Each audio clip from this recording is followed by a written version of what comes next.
Inventory item records are maintained not only to store prices, costs, and physical information, but also allow for defining specialized sales and purchase order preferences and tracking, and exploring historical sales, purchases, and other transactions. Information for items is organized and displayed on many separate tabs, and at the top of the window regardless of which tab is open. The bottom shows the quantity on hand and committed to outstanding transactions.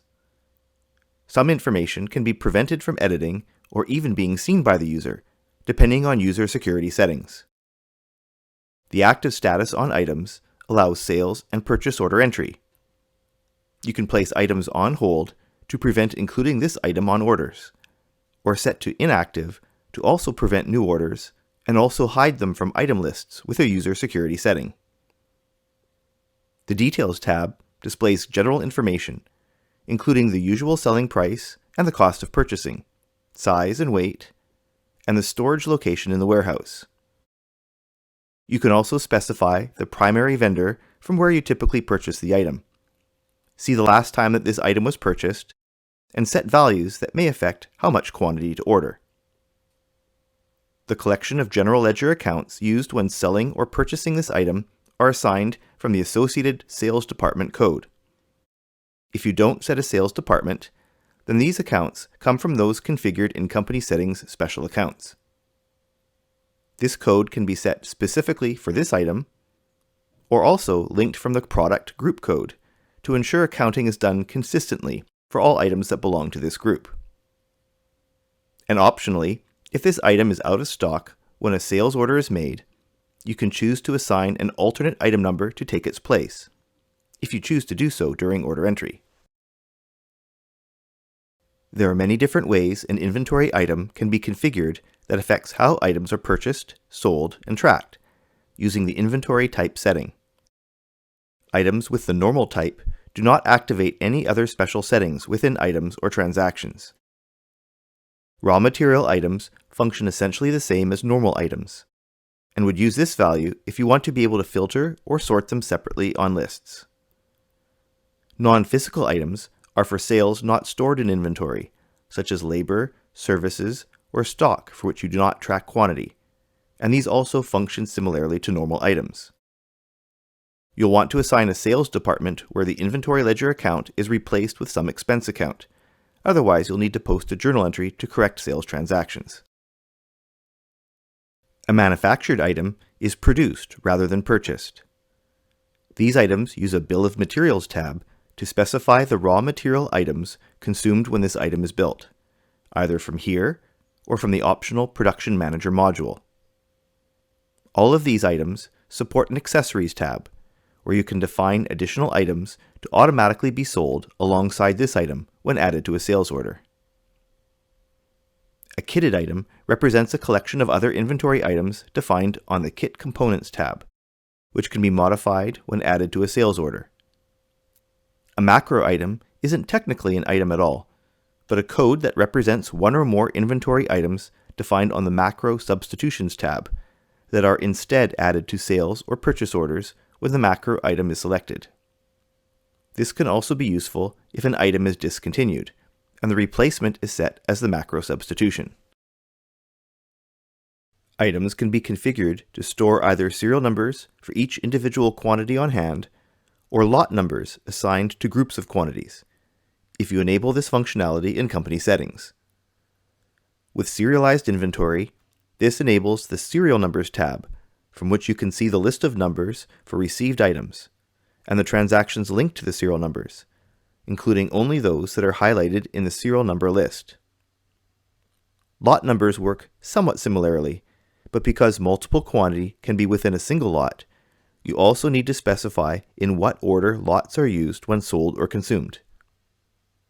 The Lot Numbers tab not only displays the numbers and related transactions, but also allows you to set expiry dates for each lot, and trace all transactions in an inquiry screen or report.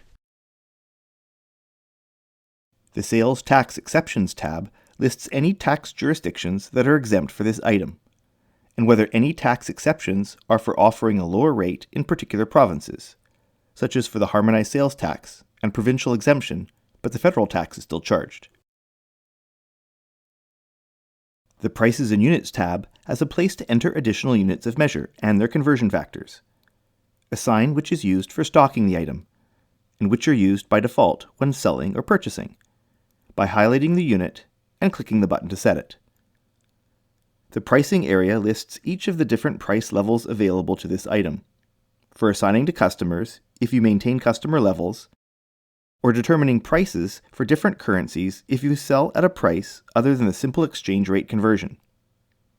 You can set selling prices for alternate units of measure, either specific to when that unit is used on a sale, or from a calculation using the associated price factor. And if a selling price will change in the future, you can create the price levels with an effective date, so that sales orders after then will use the new price. If there are levies included with item sales, such as container deposits or eco fees, you can assign a levy code that will be included by default when adding the item to a sales order. In addition to the price levels here, you can also configure specific pricing from the Price Matrix tab. You can set special pricing for this item for a certain customer, or customer group, or all customers, perhaps only applicable when sold within a given date range, and with multiple price breaks available based on the quantity sold. In a similar way for item costs, the Vendor Prices tab is a place to configure what the costs are if you can purchase this item for multiple vendors, or if a vendor is offering a different price for purchases within a given date range, or when a minimum quantity is bought. The Images tab allows you to display one or more pictures related to the item, for user reference when viewing the item, such as to see what images are included for this item on your website. The UPCs tab allows you to create codes for any unit of measure for the purpose of scanning barcodes when editing various transactions to either add or process the item. The Communications tab allows you to store notes regarding this item, which you can use to either alert users about a particular status or to attach files or website links appropriate for this item. And if there is any information you want to store on items that Spire doesn't already include, on the User Define tab, you can create new fields on one or more tabs for data of specialized interest to your company. In addition to item information, you can also see outstanding and historical purchase orders and sales orders where this item exists. The Movement tab lists all transactions that contain this item, which you can filter or sort in various ways, or print reports.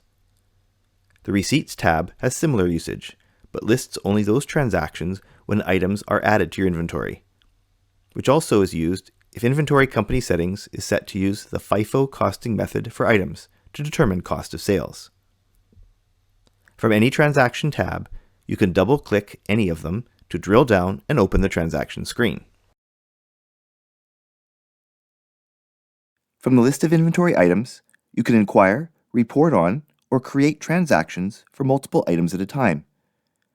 The Movement tab shows the same activity information as when editing an item, with the ability to include many items in your filter or search.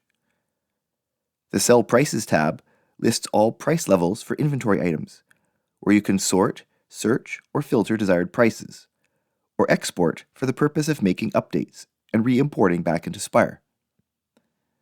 The Inventory tab allows you to highlight a selection of items, either consecutive or not, and quickly create a transaction to include these items. Or print labels for all these items, either for every unit quantity on hand to affix to items, or single labels for each item, perhaps to use for warehouse bins or shelves. And for a selection of items that you want to make identical changes, instead of having to use the import procedure, you can instead click the Edit button to invoke the Group Edit Inventory window. From here, certain settings or default values can be set by clicking the associated checkbox and identifying the new value. Then this new value can be applied to all the selected inventory. If you would like more information about Spire accounting, Access the link in the description below to our homepage. Read the online manual help for additional assistance. Watch more videos from this playlist. And subscribe to the Spire YouTube channel. Thanks for watching.